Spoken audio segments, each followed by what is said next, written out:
I'm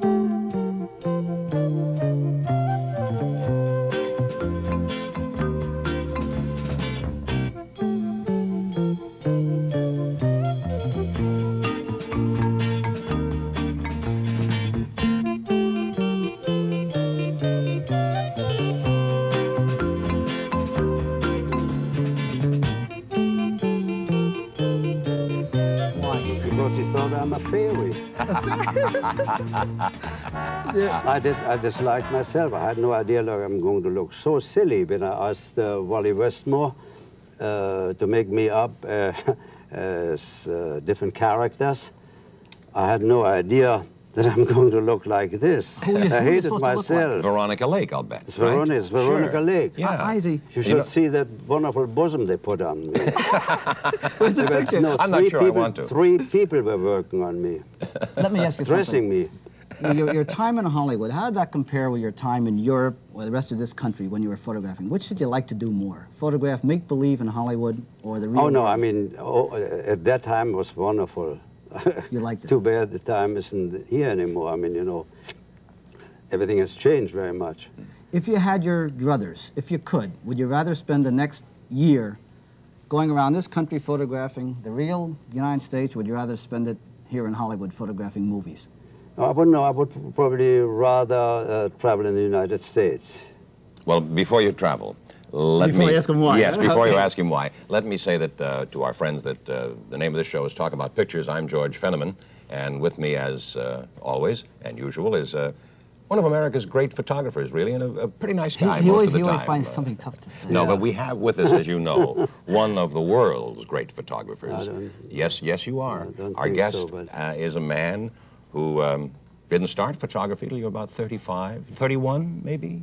And you've been taking pictures for a long time. Very, very long time. You started with the Leica in like, what, 1925? No, I didn't start with a Leica. I started with much earlier cameras. I started even with a 9 by 12 centimeter camera. This was my first camera almost 50 or 45 years ago. So you've been taking a lot of pictures, is what I'm getting at. Maybe. You had like, what, 2,000 articles in Life magazine or picture stories? About 2,000 assignments. And how many covers? Including international covers, the international issue, about, Sure. I would say about 91 or 92 covers. So I think we can say that we have as a guest one of the great photographers of the world. And his name we haven't even given. It's Alfred Eisenstaedt. Question, then. That's And we're very happy to have interesting. you here. You have just shattered the illusions of hundreds of thousands of young photographers. You tell us that you actually can use a view camera? Years and years and years ago, I used a view camera, believe it or not. I I've used believe many, it. many cameras. But isn't it true that you really almost are the father of photojournalism with a small camera, and the Leica in particular? No, this is what who and who said that I'm a father, but I'm not the father. I'm probably as the son, Dr. Eric Salomon. I worked with Salomon side by side. So that is I mean, I started professional in 1929, but I photographed with the Urmanox since 1927.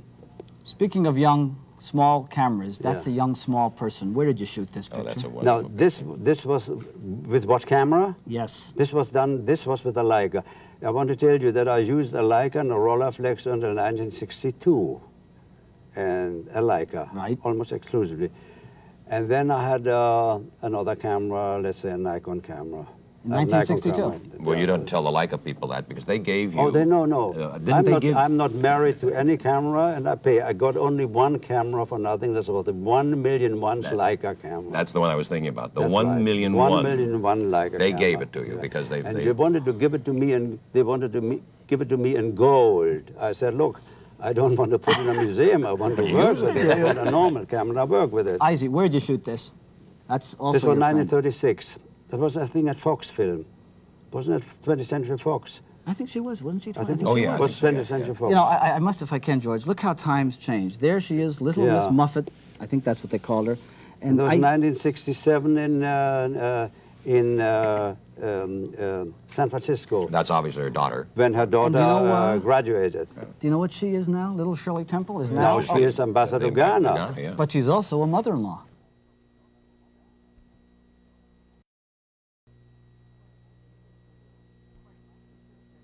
Question, you just said earlier that up until 1962 you used either... No, this was... No, yeah. but you said up until 1962 you used either a Rolleiflex or a Leica. No, this was done in 1967 or 68. Okay. Yeah. But when you were using a Leica and a Rolleiflex, what determined which camera you used? How did you decide whether to use your Rolleiflex or a Leica? This is a very good question. Today I wouldn't know. I mean, I can't believe that I ever worked with a Rolleiflex. Did you take the portraits with a Rolleiflex? No, later on, when many lenses came out, I switched more and more over to a Leica, and then also, let's say, to a Nikon. Right. And I don't have any Rolleiflex anymore. Do you have a favorite lens, even to this day? A favorite lens? Yes. If somebody asks me what is your favorite lens or where you take most of them, I say 35mm, mostly for the Leica. Yes. I would say 35mm. For the Nikon? Oh, really? The 35mm is my normal lens, not 50mm. Yeah. How about the Nikon? The Nikon, I would like so-called frontal PC lens, they call it, yes, also 35mm or 105mm. Where did you shoot this? Now, when I think of this picture, we got 2,500 letters and 700 cancellation. And you wouldn't believe what they said, this cancellation. After this was here, this is Sophia Loren. Maybe we can Sophia put this Loren here too, as a prostitute in marriage Italian style. And when the magazine came out, first I think it shouldn't have been a cover.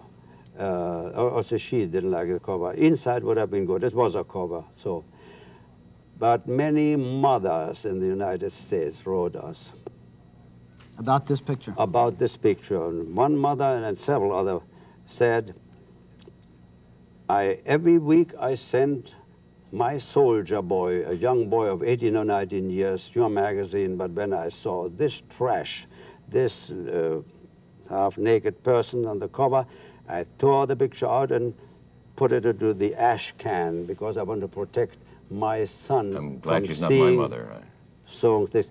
Did that letter distress you? No, that was my son is in Vietnam. You can see how far removed those parents were from modern times. From life. Over there, who knows what the son is doing? He smokes probably hashish or pot.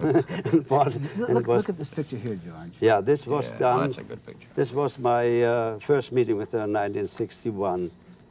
She did a movie called Madame Saint-Jean, which was called Madame here in this country. Right. It was in Caserta in Italy. And she was absolutely, she's a good friend, and I correspond with her. Well, then we that get means along that she is as nice as she looks. And if she isn't, don't tell me, because I love this woman. She's really very nice. I mean, and that picture... Isn't that a nice picture? Yeah. I wish her husband would be as nice as she is. Isaac, is this a candid picture? This is a candid, oh, that's sure. Funny. This is Carlo Ponte here, this here. This is Ponte here. Yeah, you can use it. And who's she kicking? She kicks a friend. We went from Istia, from Naples to Istia, from Istia to near Rome. Forgot the harbor there. In his boat, in Ponte's boat. Eisie, was this set up? No, goodness, no. Do you ever set up pictures? Hmm? Do you ever set up pictures? I mean, you know. I have set up picture, but this was not set up. Oh God, no. You wouldn't say, why don't you go over and kick your friend? Pictures. What did you shoot this with? Leica. Did she like it?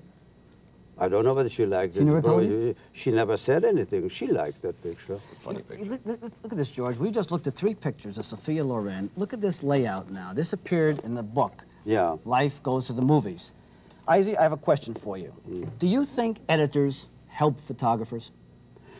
Now look, this is the old question. The editor naturally is always right anyway, you know, I mean, we know this. But 75% photographers don't agree with the choice. Right. You try to convince the editor, but he has the last word. Over the years, when you were working for Life magazine, would you say that editors generally use your best material? Yes, I would say so. You would? So I would say so, yes.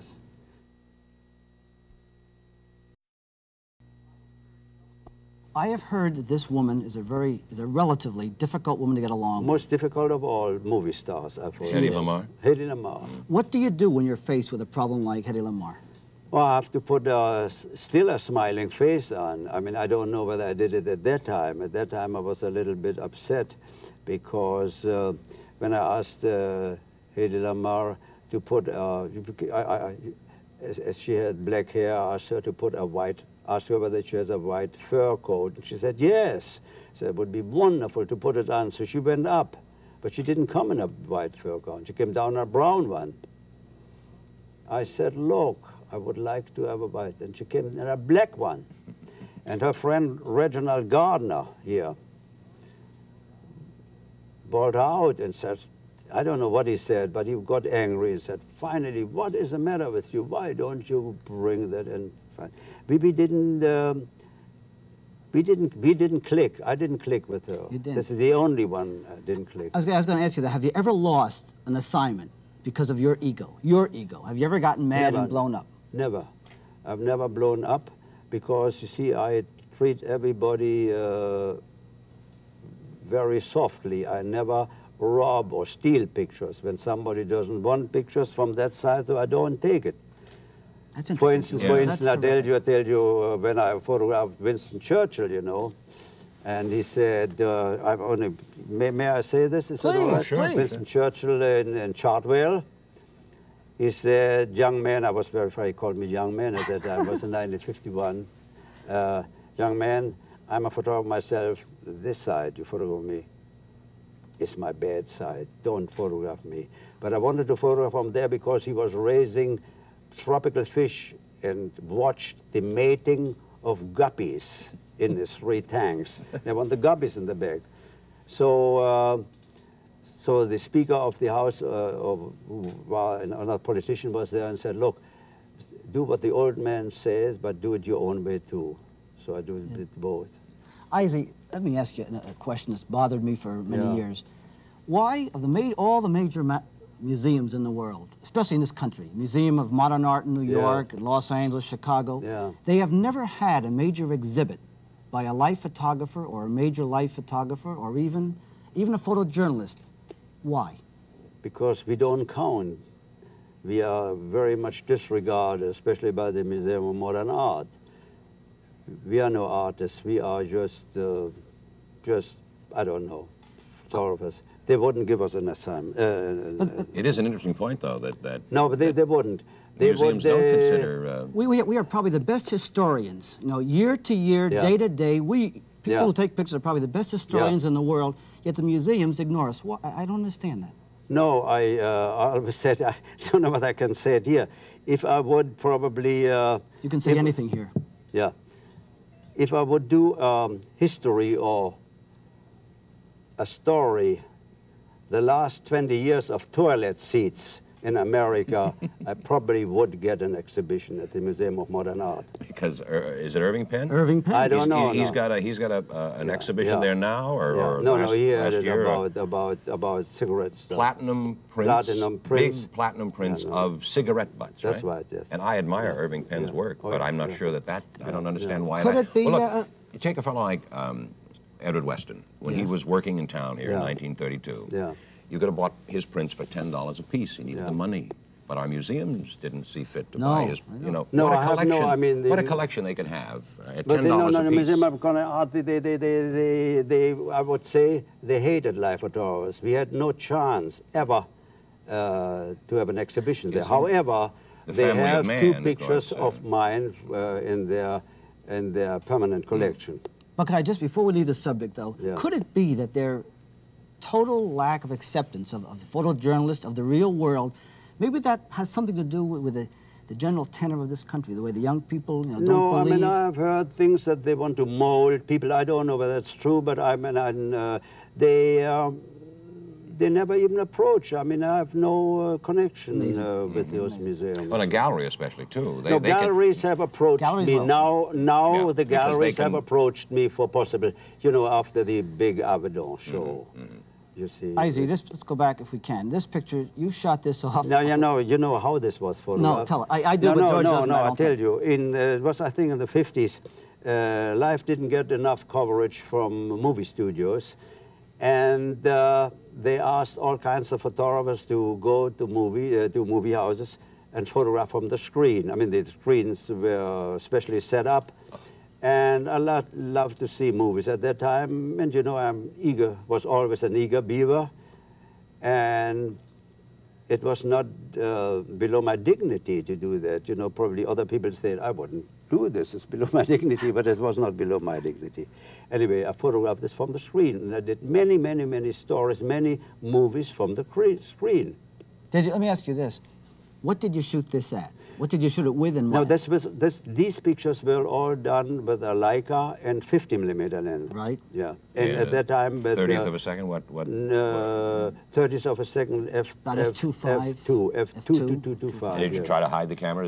No. I was alone in a little. Very often I was only in a projection room. Eisie, it was only set up for me. Oh, I misunderstood. You just said you enjoyed movies.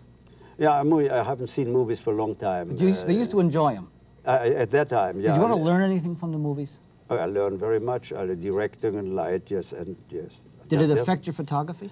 Yes, I think so. There were some great technicians in the early movies. Oh, yes. Even today, there's some great. Oh, yeah. Oh, the photography. That's a swell picture.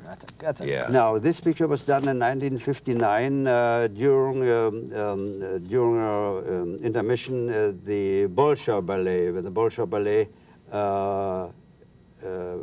came to the United States, where Romeo and Juliet by Prokofiev was given. Right.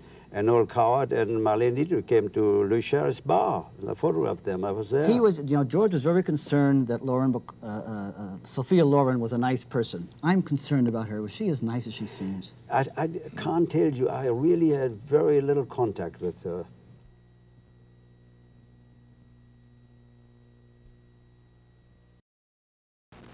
I was a freelance photographer of the Associated Press in Europe, and I had to cover the wedding of King Boris of Bulgaria to the third daughter of the King and Queen of Italy.